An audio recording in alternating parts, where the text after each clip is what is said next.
ಬಿಹಾರಕ್ಕೆ ಇಂದು ನಿರ್ಣಾಯಕ ದಿನ. ಬಿಹಾರ ವಿಧಾನಸಭಾ ಚುನಾವಣಾ ಫಲಿತಾಂಶ ಇನ್ನೇನು ಪ್ರಕಟವಾಗಲಿದ್ದು, ಯಾರು ಅಧಿಕಾರದ ಗದ್ದುಗೆ ಏರಲಿದ್ದಾರೆ ಎಂದು ಬಹುತೇಕ ಖಚಿತವಾಗಿದೆ. 243 ಸ್ಥಾನಗಳ 2 ಹಂತಗಳ ಮತ ಎಣಿಕೆ ಬೆಳಗ್ಗೆ 8 ಗಂಟೆಗೆ 46 ಮತಗಟ್ಟೆಗಳಲ್ಲಿ ಪ್ರಾರಂಭವಾಗಿವೆ. ನಿತೀಶ್ ಕುಮಾರ್ ಒಂದೆಡೆ ವಿಜಯವನ್ನ ಘೋಷಿಸಿದ್ರೆ ಮತ್ತೊಂದೆಡೆ ತೇಜಸ್ವಿ ಯಾದವ್ ಕೂಡ ನವೆಂಬರ್ 18ರಂದು ಪ್ರಮಾಣ ವಚನ ಸ್ವೀಕರಿಸುವುದಾಗಿ ಹೇಳಿಕೊಂಡಿದ್ದಾರೆ. ಎಕ್ಸಿಟ್ ಪೋಲ್ಗಳ ಪ್ರಕಾರ ಎನ್ಡಿಎಗೆ ಮಹಿಳೆಯರು ಮತ್ತು ಒಬಿಸಿಗಳಿಂದ ಹೆಚ್ಚು ಬೆಂಬಲ ಸಿಗುವ ಸಾಧ್ಯತೆ ಇದೆ ಎಂಬುದನ್ನು ಸೂಚಿಸುತ್ತವೆ. ಎಕ್ಸಿಟ್ ಪೋಲ್ಗಳ ಪ್ರಕಾರ ಎನ್ಡಿಎಗೆ ಮಹಿಳೆಯರು ಮತ್ತು ಒಬಿಸಿಗಳಿಂದ ಹೆಚ್ಚು ಬೆಂಬಲ ಸಿಗುವ ಸಾಧ್ಯತೆ ಇದೆ ಅನ್ನೋದನ್ನ ಸೂಚಿಸುತ್ತವೆ.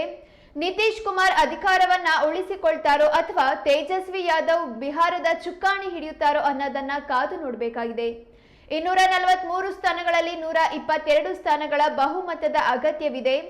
ಈಗಾಗಲೇ ಎನ್ಡಿಎ 195 ಕ್ಷೇತ್ರಗಳಲ್ಲಿ ಮುನ್ನಡೆ ಸಾಧಿಸಿದ್ದು, ಎಂಜಿಬಿ 45 ಕ್ಷೇತ್ರಗಳಲ್ಲಿ ಮುನ್ನಡೆ ಸಾಧಿಸಿದೆ.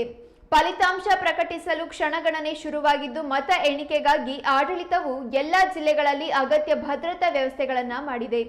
ಚುನಾವಣಾ ಆಯೋಗವೂ ಸಹ ಅಗತ್ಯವಿರುವ ಎಲ್ಲ ಸಿದ್ಧತೆಗಳನ್ನ ಮಾಡಿದೆ.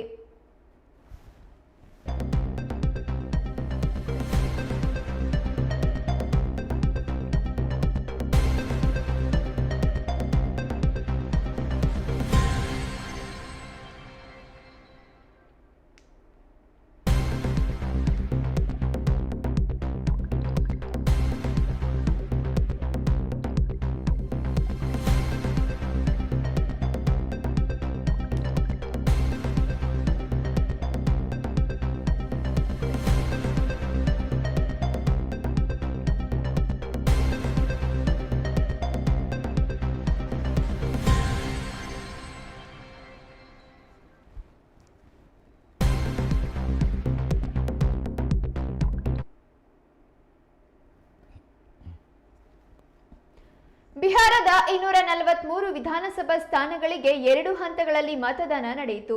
ನವೆಂಬರ್ 6ರಂದು ನಡೆದ ಮೊದಲ ಹಂತದ ಚುನಾವಣೆಯಲ್ಲಿ 18 ಜಿಲ್ಲೆಗಳ 121 ಸ್ಥಾನಗಳು ಮತ್ತು ನವೆಂಬರ್ 11ರಂದು ನಡೆದ ಎರಡನೇ ಹಂತದ ಚುನಾವಣೆಯಲ್ಲಿ 20 ಜಿಲ್ಲೆಗಳ 122 ಸ್ಥಾನಗಳು ಸೇರಿವೆ.